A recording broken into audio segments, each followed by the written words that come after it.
दोस्तों आप हमारे इस चैनल को सब्सक्राइब कर सकते हैं। सब्सक्राइब करने से आप हमारे नए वीडियोस की नोटिफिकेशन पाएंगे सबसे पहले। Hello friends, welcome back in digital learning Guru. Digital learning गुरु के वीडियो सीरीज में आपका स्वागत है। दोस्तों मैं हूं मंजय सिंह।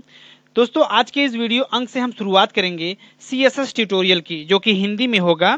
सीएसएस का मतलब होता है कैस्केडिंग स्टाइल शीट। दोस्तों आप जानते होंगे हमारा जब हम कोई वेबसाइट बनाते हैं तो उस समय हम HTML का इस्तेमाल करते हैं।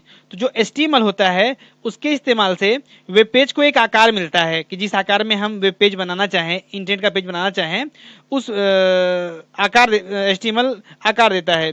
लेकिन अगर उसमें हम CSS इस्तेमाल करेंगे तो उस वेब पेज को एक नया और आकर्षक रूप मिलेगा। नया और आकर्षक का मतलब ये होता है कि एक प्रोफेशनल लुक, एक अट्रैक्टिव लुक हम दे सकते हैं अपने वेब पेजेस को CSS की मदद से। तो दोस्तों आज के इस वीडियो अंक में हम शुरुआत करने जा रहे हैं CSS की।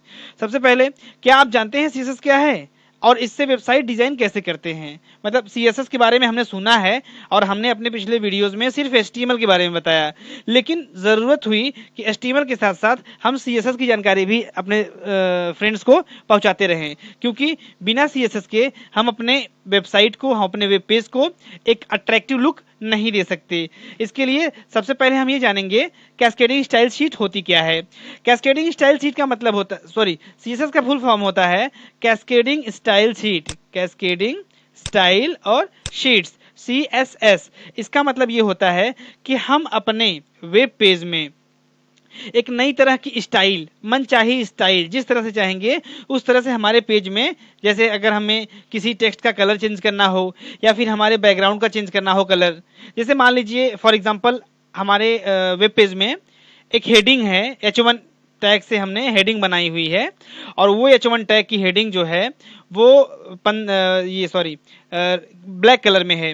तो हम चाहते हैं पूरे वेब पेज में, मान लीजिए वहां पर 10 से 15 H1 टैग होंगे, तो पूरे वेब पेज पर अगर हमें सारे H1 टैग का कलर ग्रीन करना है, जैसा जो कि हमारे लोगों का बैकग्राउंड कलर है, ग्रीन कलर करना है, तो हम वहां पर प्रत्येक टैग में जाकर हम कलर चेंज कर सकते हैं। लेकिन इससे हमारा समय भी जाएगा। लेकिन अगर हम CSS के इस्तेमाल से अगर ये करें तो हमारा समय भी बचेगा और सब कुछ बचेगा, और एक जगह कोड में चेंजेस करेंगे तो हमारे पूरे पेज पर वो अप्लाई हो जाएगा। तो उसी के बारे में हम चर्चा करेंगे CSS के बारे में। आइए आगे चलते हैं। CSS 3 प्रकार के होते हैं। CSS 3 प्रकार के होते हैं, जिसमें पहला है इनलाइन शीट, जैसा कि यहाँ पर आपको दिखाई दे रहा है इनलाइन शीट। दूसरा है इंटरनल या एम्बेडेड स्टाइल्स। तीसरा है एक्सटर्नल स्टाइल्स। ये 3 प्रकार के स्टाइल शीट को हम इस्तेमाल करते हैं। दोस्तों अगर हम CSS के बारे में और जाने थोड़ा सा, तो CSS एक पावरफुल टेक्नोलॉजी है जिसका प्रयोग करके हम अपने पेजेस को एक बेहतर लुक भी दे सकते हैं, और साथ ही साथ हम आपको बताते हैं, साथ ही साथ हम इसकी मदद से पूरे प्रेजेंटेशन को, पूरे वेब पेज के प्रेजेंटेशन को कंट्रोल कर सकते हैं। CSS प्रॉपर्टी के साथ साथ हम वैल्यू भी देते हैं उसके कॉन्टेक्स्ट में। अगर आप CSS के पेज पर, जैसे अगर आपने टेक्स्ट कलर चेंज करना है, आपको फॉन्ट फैमिली चेंज करना है, आपको बैकग्राउंड चेंज करना है, या फिर आपको मार्जिन चेंज करना है, पैडिंग या पोजीशन चेंज करना है, तो इन्हीं तीनों प्रकार के जो CSS हैं इन्हीं की मदद से आप कर पाएंगे। तो आइए इन तीनों प्रकार को हम जानें। जैसे सबसे पहला है इनलाइन स्टाइल। इनलाइन स्टाइल, दूसरा है इंटरनल और तीसरा है एक्सटर्नल। ये टाइप्स हो गए। इन 3 प्रकार से हम CSS को पेज पर अप्लाई कर सकते हैं। तो जैसे सबसे पहले है इनलाइन स्टाइल शीट।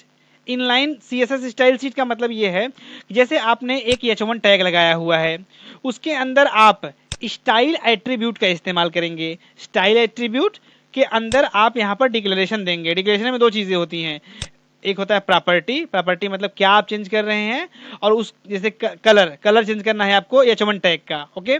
अब उसके अंदर क्या वैल्यू दे रहे हैं, वैल्यू का मतलब होगा जैसे रेड कलर करना है, ग्रीन करना है, येलो करना है, तो यहाँ पर आप लिख देंगे। देखिए दोस्तों, यहाँ पर हम लिखने के बजाय हम उसका हेक्सा कोड भी इस्तेमाल कर सकते हैं हैश के साथ। तो फिलहाल यहाँ लिख देंगे, क्योंकि हमें नाम आसानी से याद होता है, तो हम यहाँ लिख देंगे कलर कोलन रेड, फिर यहाँ पर सेमी कोलन का इस्तेमाल करेंगे। ये हो गया इनलाइन स्टाइल। और फिर यहाँ पर देखिए हमने H1 टैग को बंद किया है। तो अब यहाँ पर क्या होगा, सिर्फ इस H1 टैग का ही कलर चेंज होगा। अगर हमें कहीं और चेंज करना है H1 टैग में, तो हमें फिर से वही स्टाइल एट्रीब्यूट और ये प्रॉपर्टी और वैल्यू यहाँ पर डिक्लेरेशन देना होगा। लेकिन इससे बचने के लिए हमारे पास एक सुविधा हुई इंटरनल सीएसएस की। इंटरनल सीएसएस का मतलब ये होता है कि हम हेड के अंदर हम एक स्टाइल टैग लगाएंगे और उस स्टाइल टैग के अंदर हम ये जो हम वहाँ पर स्टाइल एट्रीब्यूट में यूज कर रहे थे वही, जैसे कि H1 टैग, फिर यहाँ पर हम लगाएंगे महिला कोष्ठक ओपन करेंगे तो कलर और रेड ये यूज कर लेंगे। तो अब जहाँ जहाँ H1 होगा पूरे पेज में, जहाँ जहाँ H1 टैग होगा वहाँ वहाँ कलर रेड हो जाएगा उस H1 टैग का। मीन दैट उसके अंदर जो कुछ भी लिखा होगा वो रेड कलर में हो जाएगा। और यहाँ पर देखिए पी फॉर पैराग्राफ में, जैसा कि मैंने अपने HTML के वीडियोस में बताया है, पैराग्राफ टैग को अगर चेंज करना है तो पैराग्राफ के अंदर जो भी कंटेंट लिखा होगा उसका कलर ब्लू हो जाएगा और जहाँ जहाँ हमने ये पी टैग इस्तेमाल किया होगा वहाँ वहाँ उस टेक्स्ट का कलर ब्लू हो जाएगा। ऐसा इंटरनल सीएसएस में होता है। लेकिन अगर वहाँ पर अगर हम इनलाइन यूज करते तो line by line her tag के अंदर हमें स्टाइल एट्रीब्यूट यूज करना पड़ता। उससे बचने के लिए हमने इंटरनल सीएसएस का इस्तेमाल किया। अब ये इसी पेज में चेंजेस करेगा, लेकिन इससे बचने के लिए हमने इस्तेमाल किया एक्सटर्नल सीएसएस। दोस्तों ये सीएसएस सबसे ज़्यादा यूज होता है। क्यों? क्योंकि देखिए आपको यहाँ पर दिखाई दे रहा है style.css। क्या किया गया है, आप जानते होंगे HTML पे जो कोडिंग होती है वो नोटपैड पे होती है, मतलब टेक्स्ट एडिटर हमारे पास एक होना चाहिए। तो आज के समय में नोटपैड प्लस प्लस पे लोग यूज़ करते हैं।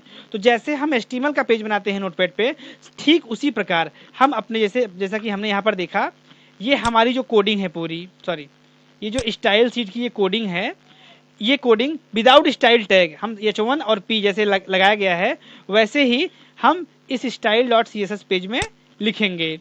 जैसे स्टाइल इसमें H1 का, P1 का, सॉरी P का, S6 S5 जितने भी टैग्स हम यूज़ करते हैं उन टैग पर क्या फॉन्ट अप्लाई करना है, क्या उसका कलर देना है, क्या उसकी मार्जिन रखनी है, ये सब कुछ हम एक फाइल में बनाकर और .css लगा के सेव कर देंगे। ठीक, अब इसके अंदर जैसे कोई वेबसाइट होती है तो उस पर एक पेज नहीं कई पेजेस होते हैं। तो उसमें देखिए जैसे index.html, contact.html और info.html। कभी देखिए आपने वेबसाइट में देखा होगा कंटेंट को छोड़कर बाकी चीज़ें क्या होती है, बाकी जो लेआउट होता है उस वेबसाइट का वो पूर्ण रूपेण एक जैसा होता है। तो जो स्टाइल शीट यहाँ पर हम पेजेस में लगा रहे हैं, ये जो एक्सटर्नल है, ये अलग से एक फाइल बनेगी। उस फाइल के अंदर जो भी कोडिंग हुई होगी उसके अकॉर्डिंग इन सभी पेजेस का लेआउट हो जाएगा। और उसे कैसे अप्लाई करेंगे हर पेज पर हम क्या करेंगे, इस लाइन को इंक्लूड करेंगे,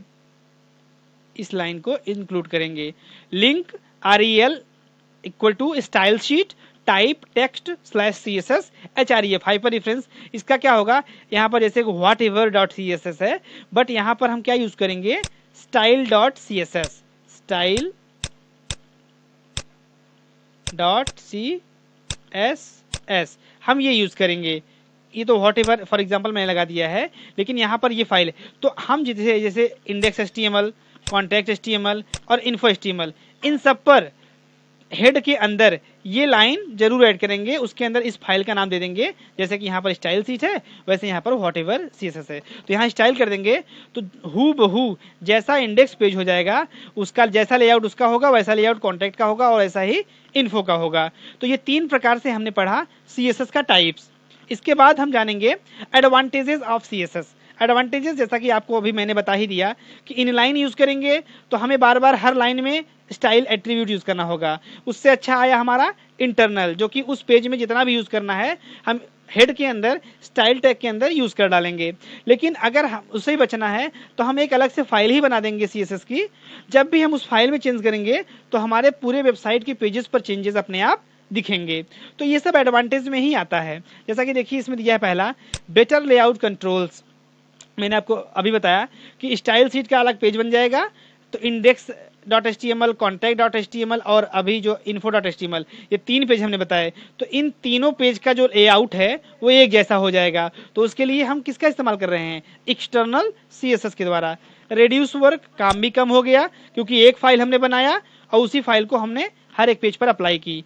faster download, download faster download का मतलब ये होता है कि जब हमारे पास अगर नेट स्लो भी है तो ये तेज गति से जो फाइल बनी हुई है, जो CSS यूज कर रहे हैं, वो तेज गति से डाउनलोड हो जाती है। मतलब इमेजेस वगैरह नहीं, जैसे कि कोडिंग जो हुई है, कोडिंग में जो प्रॉपर्टीज डाली गई है वो प्रॉपर्टीज तेजी से डाउनलोड हो जाएगी। ब्राउजर सपोर्ट, हर प्रकार का ब्राउजर हर प्रकार के सिस्टम पर सपोर्ट करेगा। तो CSS के ये फायदे हैं, जैसा कि देखिए यहाँ पर दिख रहा है HTML और CSS इन दोनों को मिलाकर एक पेज बनाया गया जिसे वेब पेज कहा गया। और उस वेब पेज को देखने के लिए हमने किसका इस्तेमाल किया? ब्राउजर का इस्तेमाल किया। ब्राउजर का मतलब जैसे गूगल क्रोम, ओपेरा मिनी या मोजिला फायरफॉक्स ETC, ये सभी ब्राउजर्स हमारे CSS को सपोर्ट करते हैं। दोस्तों अगर बात करें CSS के वर्जन की, तो CSS का जो लेटेस्ट वर्जन है CSS 3 चल रहा है, CSS 3 और उधर HTML 5 चल रहा है। तो इन दोनों का संयुक्त रूप आपको हम आगे, ये तो इंट्रोडक्शन वीडियो था, इसके बाद हम आपको आगे बताते रहेंगे कि CSS में कोडिंग करके कैसे हम HTML पेज पर अप्लाई करेंगे। हमने यहाँ चर्चा की इनलाइन, इंटरनल और एक्सटर्नल 3 प्रकार के CSS की। तो इन तीनों प्रकार को हम आपको सिस्टम पर लैब करके बताएंगे किस तरह से ये रन होते हैं। Thanks for watching. दोस्तों अगर आपने हमारा चैनल अभी तक सब्सक्राइब नहीं किया है तो प्लीज़ आपसे रिक्वेस्ट है हमारा चैनल सब्सक्राइब कर लीजिए। आपको ऐसे ही अच्छे अच्छे नए नए वीडियोस, जानकारी भरे वीडियोस मिलते रहेंगे। और हमारे चैनल को सब्सक्राइब कर लेंगे तो सब्सक्राइबर्स संख्या बढ़ेगी तो हमारा भी उत्साह बढ़ेगा, हम और भी नए वीडियोस आपके लिए लाते रहेंगे। Thanks for watching. आप ये वीडियो मंजय सिंह के माध्यम से सुन रहे थे। धन्यवाद।